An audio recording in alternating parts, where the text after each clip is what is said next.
Dear friends, welcome to Biblical Parivartana. Welcome to Daily Devotions. దేవుని ప్రేమ ఇదిగో అనేటువంటి series క్రింద మార్చి 9కి చెందినటువంటి కాండం 20వ అధ్యాయాన్ని ధ్యానించుకుందాం. ఇక్కడ 10 ఆజ్ఞలు దాని గురించి.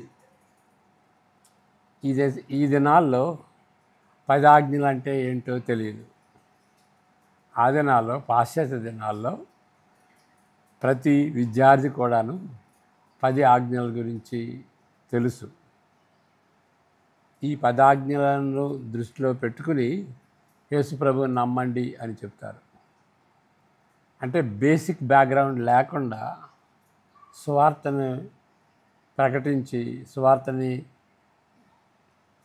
రెస్పాండ్ కావాలి అనేదాన్ని చెప్పటం మంచిది కాదనమాట. బేసిక్ బ్యాక్గ్రౌండ్ ఇవ్వాలి, బిబ్లికల్ బ్యాక్గ్రౌండ్ ఇవ్వాలి. అంతకుముందు ఉండేది. అంతేకాదు, ఇక్కడ అపోస్తల కార్యాలు 2వ అధ్యాయంలో పరిశుద్ధాత్మ దేవుడు వచ్చిన తర్వాత పేతురు లేచి ప్రసంగం చేసినప్పుడు 5,000 మంది, తర్వాత 3,000 మంది వాళ్ళు మారు మనసు పొందారు కదా. ఇప్పుడు ఎందువలన అని అంటే వాళ్ళకి ఆ బ్యాక్గ్రౌండ్ తెలుసు, పాత నిబంధన బ్యాక్గ్రౌండ్ తెలుసు. అదేవిధంగా మెచ్యూర్ డెసిషన్ తీసుకోవాలి, యేసుప్రభువుని నమ్మాలి అని అంటే బిబ్లికల్ బ్యాక్గ్రౌండ్ కొంత తెలిసి ఉండాలి. ఇప్పుడు అంతేకాదు, ఈ యొక్క యువతి యువకుడిని పెళ్లి చేసుకోవాలి. ఒకవేళ యువకుడు యువతిని పెళ్లి చేసుకోవాలంటే ఒకళ్ళ బ్యాక్గ్రౌండ్ కొంచెమన్నా తెలిసి ఉండాలి. అప్పుడే వివాహం చేసుకోవటానికి, స్పందించడానికి, ఎస్ నో చెప్పటానికి వీలవుతుంది అన్నమాట. అలాంటి ముఖ్య డెసిషన్ తీసుకుని యేసుప్రభువుని నమ్మాలి అని అంటే దాని బ్యాక్గ్రౌండ్ తెలియాలి, బిబ్లికల్ బ్యాక్గ్రౌండ్ తెలియాలి.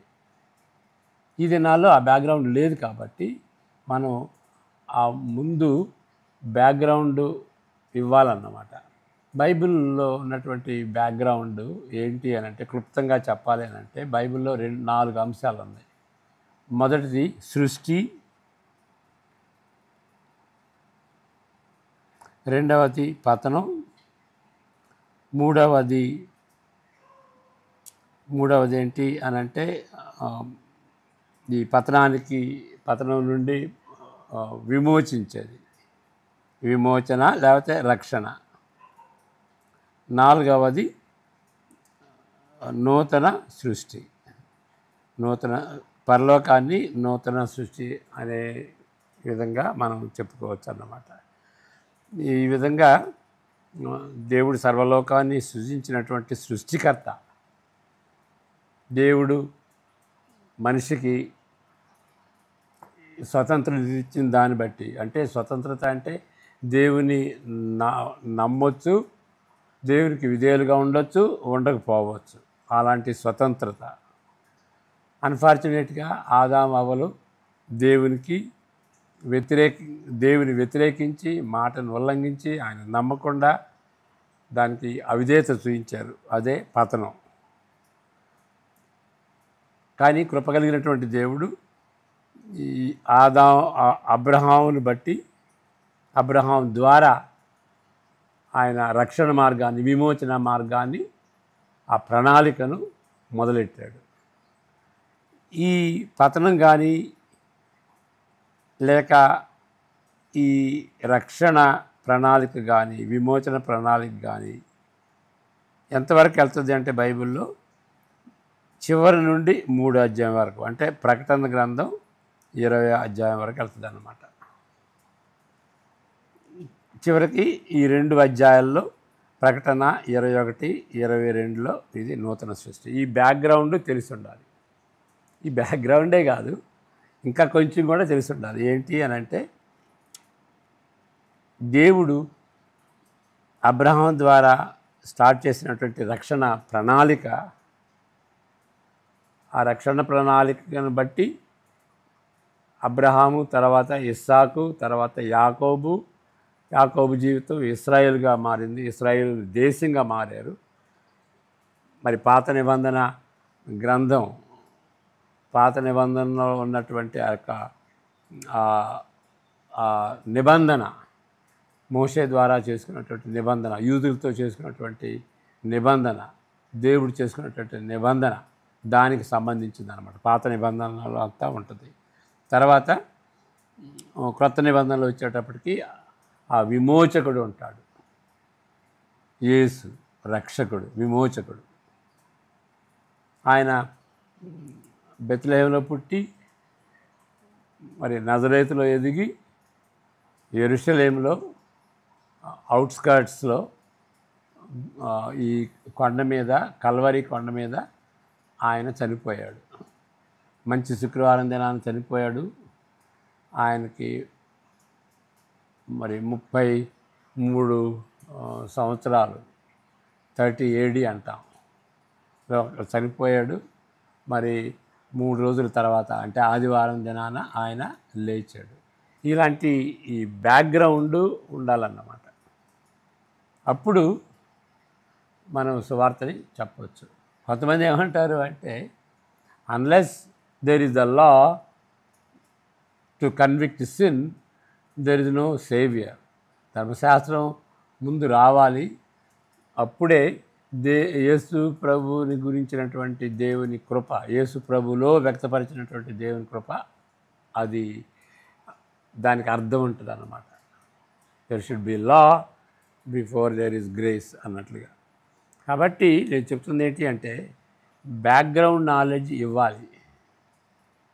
బ్యాక్గ్రౌండ్ నాలెడ్జ్ ఇస్తేనే యేసు ప్రభు ఎందుకు మరణించాలి అనేది అర్థమవుతుంది అన్నమాట. దాని గురించినటువంటి ఈ 10 ఆజ్ఞలు అనేది ఏంటి అనేది ఆ దినాల్లో, పాశ్చాత్య దినాల్లో అందరూ నేర్చుకుంటారు. మరి క్రిస్టియన్ బ్యాక్గ్రౌండ్ ఉన్నటువంటి వాళ్ళు, క్రైస్తవ కుటుంబాల్లో పుట్టినటువంటి వాళ్ళు, వాళ్ళకి తెలుసు బైబిల్లో ఏమన్నదో. బైబిల్ తెలిసినంత మాత్రాన వాళ్ళు రక్షింపబడతారని కాదు, కానీ ఆ బ్యాక్గ్రౌండ్ ఉంటే యేసు ప్రభుని గురించి చెప్పటం, ఆ రక్షణ సువార్తను ఇవ్వటం, అది తగినటువంటి బ్యాక్గ్రౌండ్తో ఇచ్చినటువంటిది అన్నమాట. కాబట్టి దానికి వేదిక ఉండాలి. యేసు ప్రభుని గురించినటువంటి ఆ యొక్క సువార్త చెప్పక ముందు దానికి బైబిల్లో ఉన్నటువంటి ఆ యొక్క సారాంశాన్ని మనం ఇవ్వాలి. దీని గురించి చెప్పక ముందు మనం ప్రార్థన చేసుకుందాం. మే the words of my mouth and the meditation of our hearts be pleasing in thy sight, our rock and redeemer. Amen. ఒకప్పుడు పశ్చిమ ప్రాంతాలు అంటే వెస్టర్న్ కంట్రీస్లో పాఠశాలలో ప్రతి విద్యార్థి 10 ఆజ్ఞలను నేర్చుకునేవారు. పాశ్చాత్య నాగరికతకు తీర్చిదిద్దిన మంచి చెడుల నియమాలకు వెన్నుపూస ఈ 10 ఆజ్ఞలే. ఇవి 10 సిఫారసులు కావు, అంటే రికమెండేషన్స్ కావు.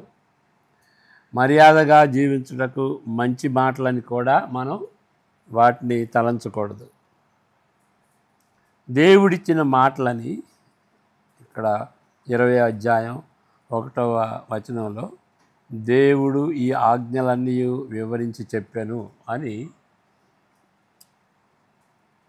ఈ 10 ఆజ్ఞలకు ముందున్నటువంటి పరిచయ భాగం, ఫస్ట్ వర్స్. దేవుడు ఈ ఆజ్ఞలన్నీ వివరించి చెప్పాను కాబట్టి ఇది దేవుడిచ్చిన మాటలే. కానీ దేవుడిచ్చిన మాటలని, ఈ 10 ఆజ్ఞలని నమ్మనటువంటి వాళ్ళు కూడాను ఏమంటారు అంటే, అది వ్యక్తిగత శ్రేయస్సు కొరకు మంచిది, సామాజిక శ్రేయస్సు కొరకు ఈ 10 ఆజ్ఞలు మంచివి, ఇవి అవసరమైనవి, నైతికత్వానికి అంటే మోరల్ లైఫ్కి అత్యంతమైన సంక్లిప్తమైన అంటే సమరీ, సారాంశం అని వీటిని గూర్చి భావిస్తారు.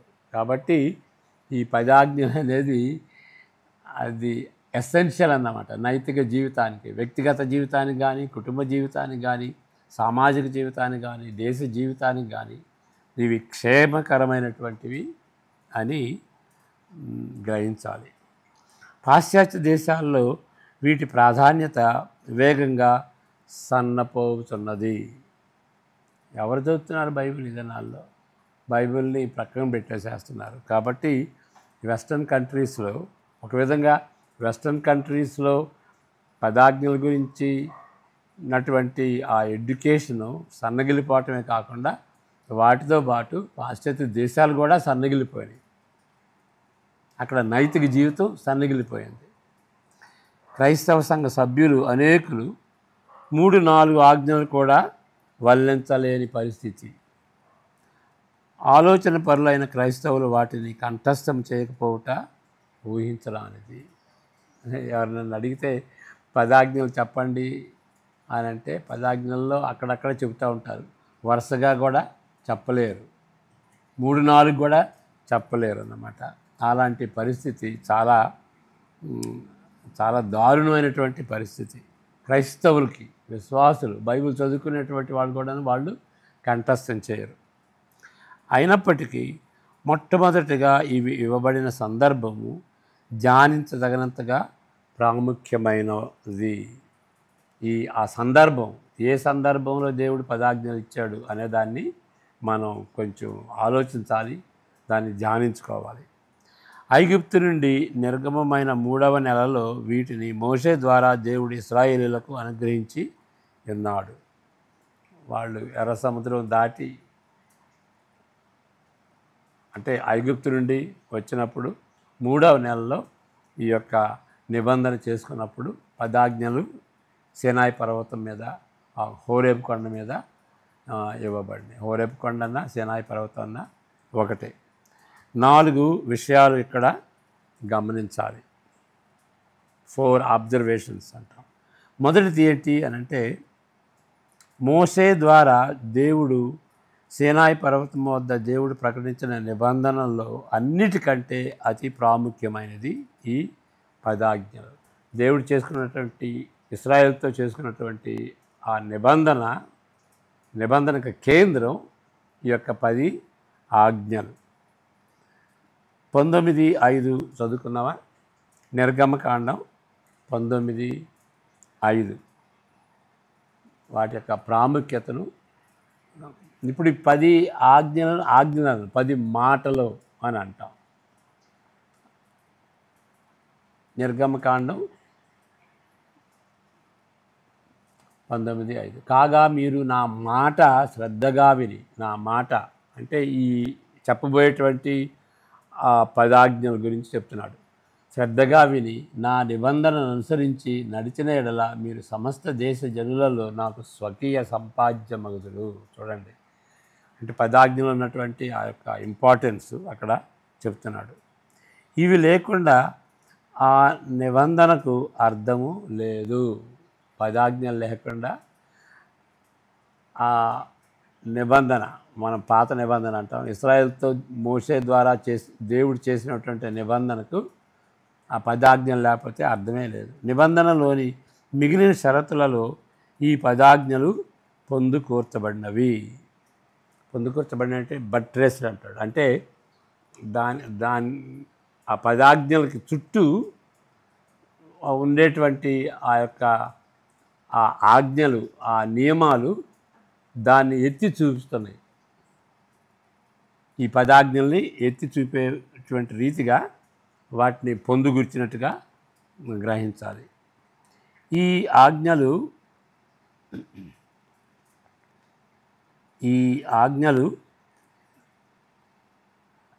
ఎంతో కాలము మన్నినప్పటికీ 10 ఆజ్ఞలుగా ఎంతో కాలం అప్పటి నుండి 10 ఆజ్ఞలు అనేది చూడండి, మోషే ఏ సంవత్సరాల్లో ఏ కాలంలో జీవించాడు? 1500 సంవత్సరాలు BC. ఇటు 2000, అటు 1500, 3500 సంవత్సరాలుగా ఈ 10 ఆజ్ఞలు మనిని. కానీ అయినప్పటికీ ఇవి కేవలము సందర్భరహితమైన నియమాలు కావు.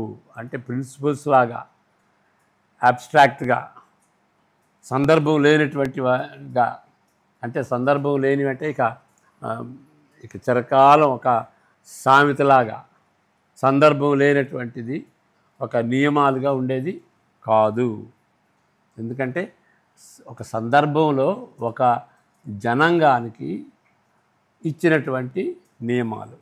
దానికి ఉదాహరణ ఏంటి అంటే, మీ సహోదరుని ఎద్దునైనను గాడిదనైనను ఆశించకూడదు 10వ ఆజ్ఞలో మరి దాన్ని వివరిస్తున్నప్పుడు చెప్పింది అన్నమాట.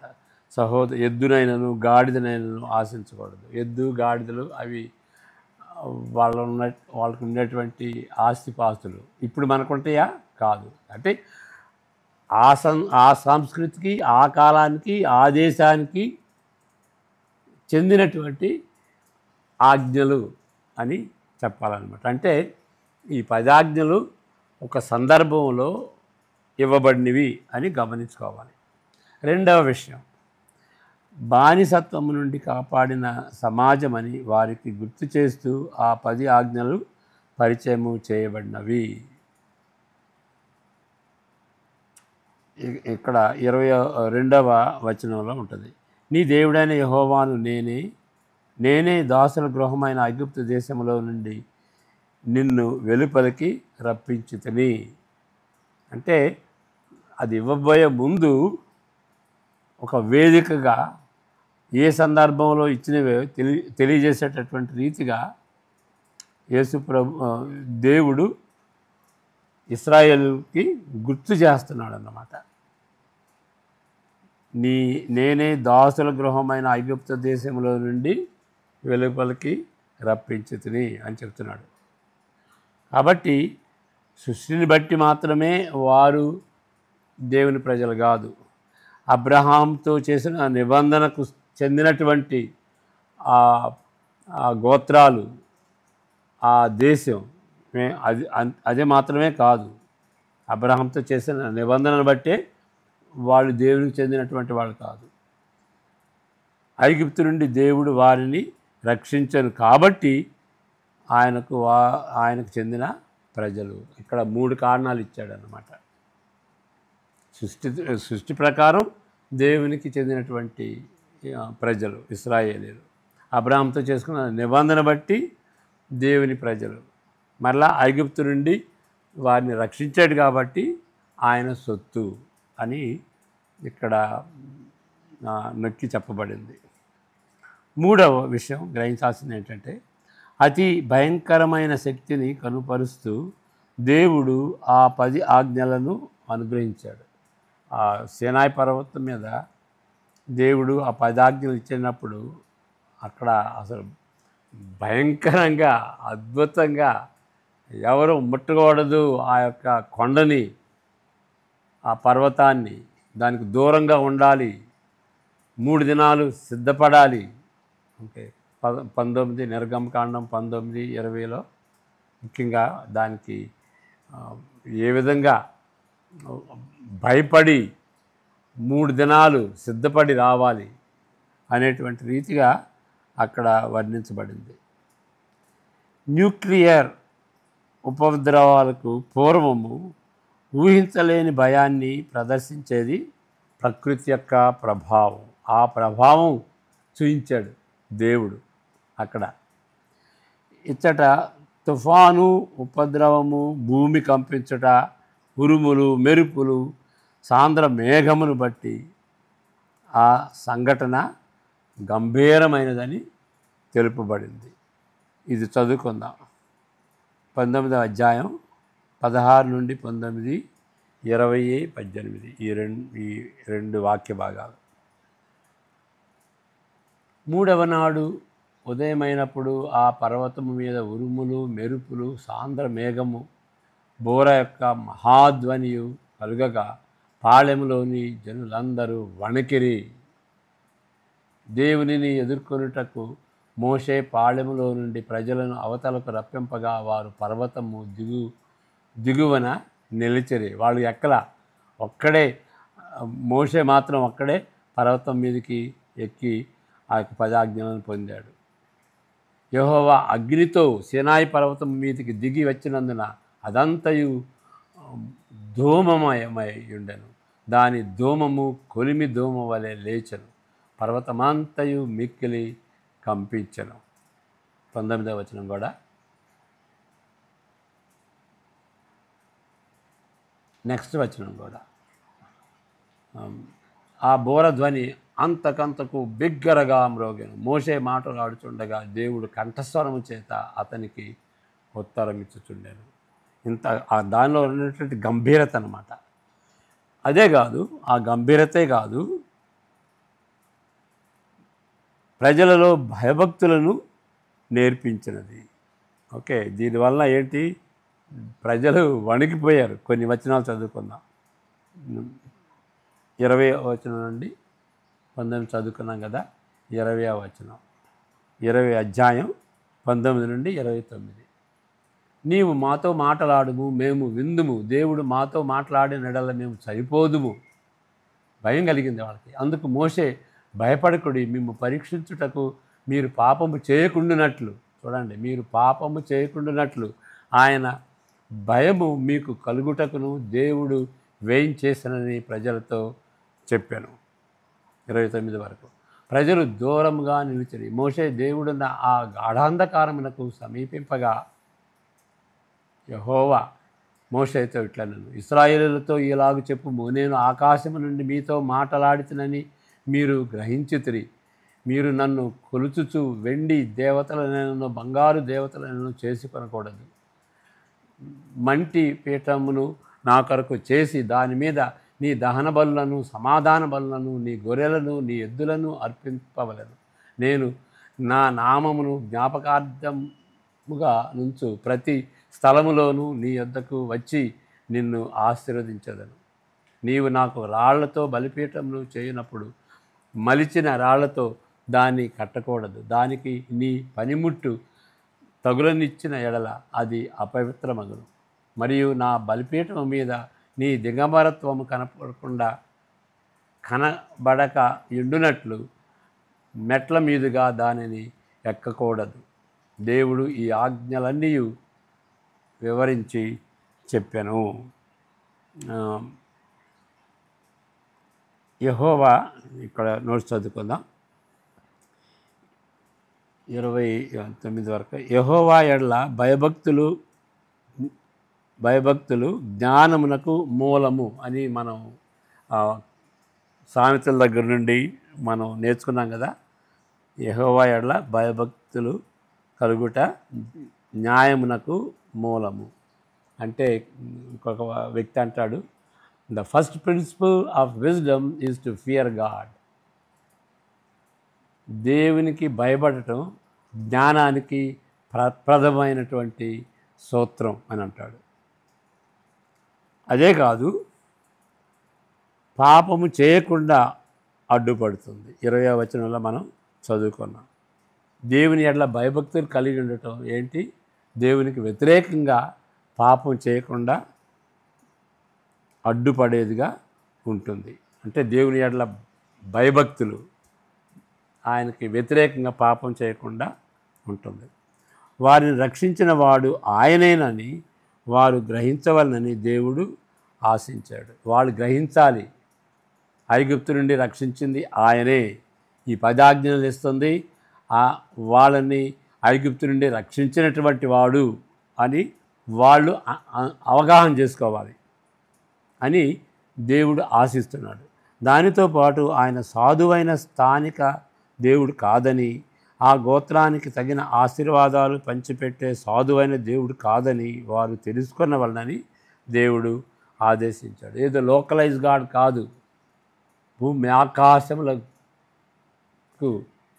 ఆకాశములను సృజించిన గంభీరమైనటువంటి దేవుడు అని వాళ్ళు అర్థం చేసుకునేలాగున, అంతేగాని ఆ దేవుణ్ణి సాధువుగా చేయలేము.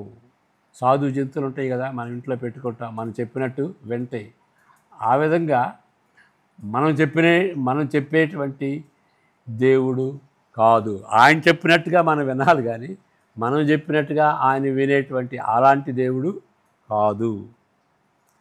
దేవుడు మంచివాడు మాత్రమే కాదు, భయంకరుడైన ఆశ్చర్యకరుడు కూడా అని ఆ 10 ఆజ్ఞలకి ముందున్నటువంటి వచనాలు మనకి తెలియజేసేటువంటి సత్యం. దేవుడు భయంకరుడు, ఆశ్చర్యకరుడు. దేవుడు మంచివాడే,